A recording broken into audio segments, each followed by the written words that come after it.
E o apóstolo Paulo, na saída dele da cidade, na saída dele da igreja, isso fez com que muitos falsos ensinadores se levantassem no meio da igreja, chegassem no meio da igreja. Paulo tinha pelo menos 2 propósitos em escrever essa carta que nós vamos estudar. 2 propósitos: corrigir os problemas que existiam na igreja e ensinar sobre vários assuntos. Você vai encontrar aqui nessa primeira carta o ensinamento do apóstolo Paulo sobre vários assuntos e corrigindo vários problemas que aconteciam na igreja.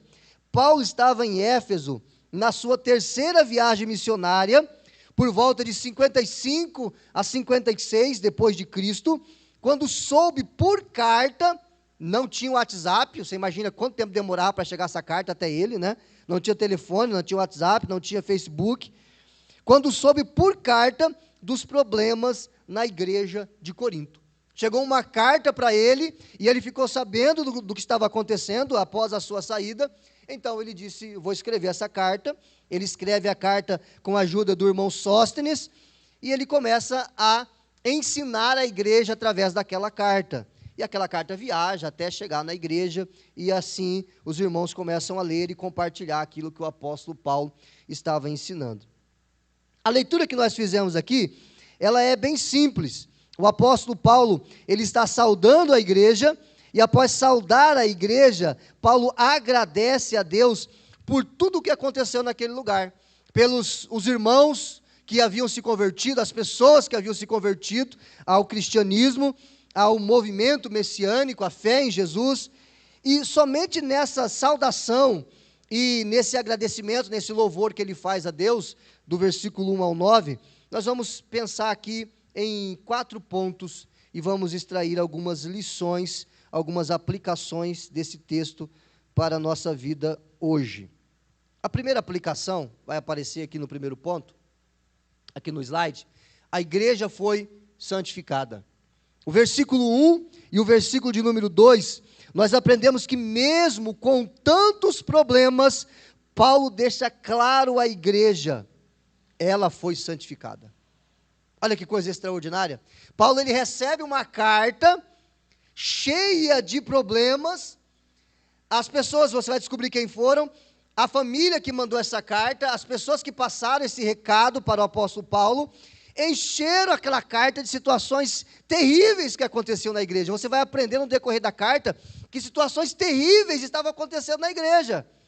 Mas ele disse assim: vocês foram santificados. Isso não parece contraditório? Olha só o que diz o versículo 1 e o versículo 2.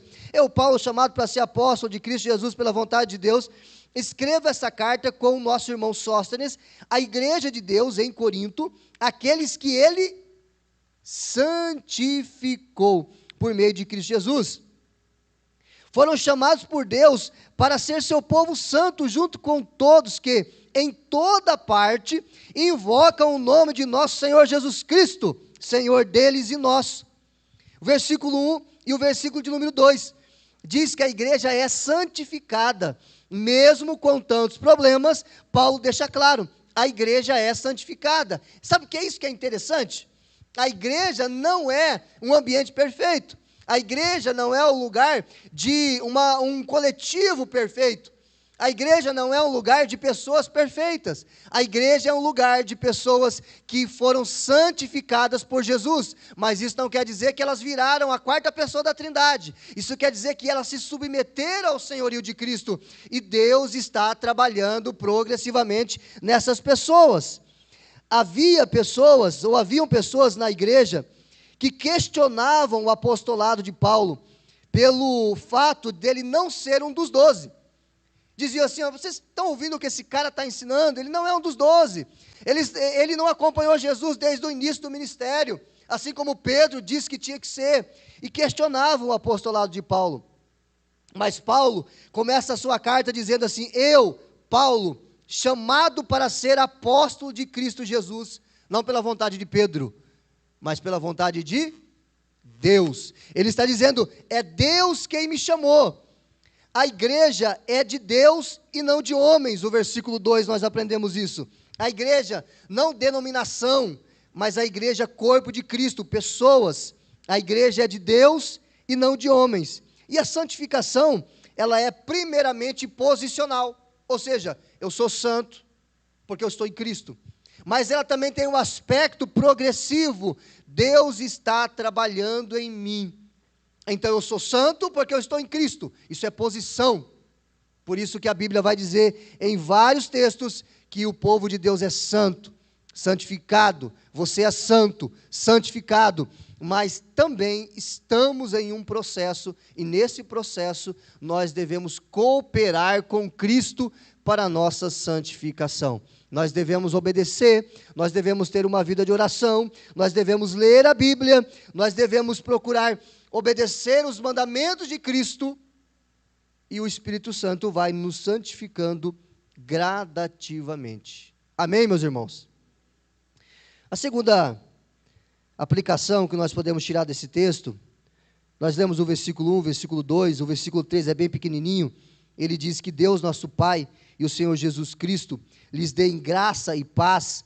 Aí nós vamos para o versículo 4 e o segundo ponto.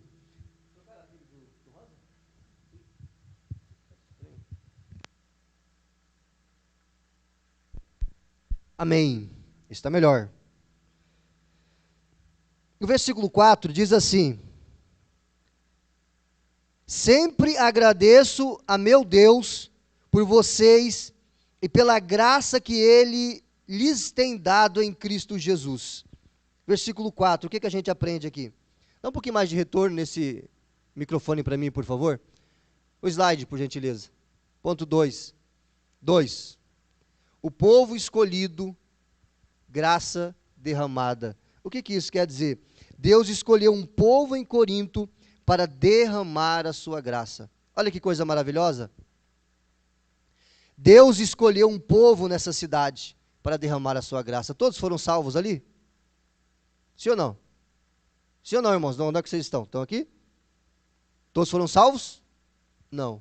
Quem foi salvo? Um povo que Deus escolheu. Amém? Deus escolheu um povo nessa cidade para que eles fossem alvos da graça de Jesus Cristo. Deus escolheu um povo nessa cidade também para que fossem alvos da graça de Jesus Cristo. Se você creu em Jesus, foi apenas e somente porque o Pai te chamou. João 6,44, o que diz? Quem se lembra? Projeta para nós aí, por favor. João 6,44. Quem tem Bíblia aí?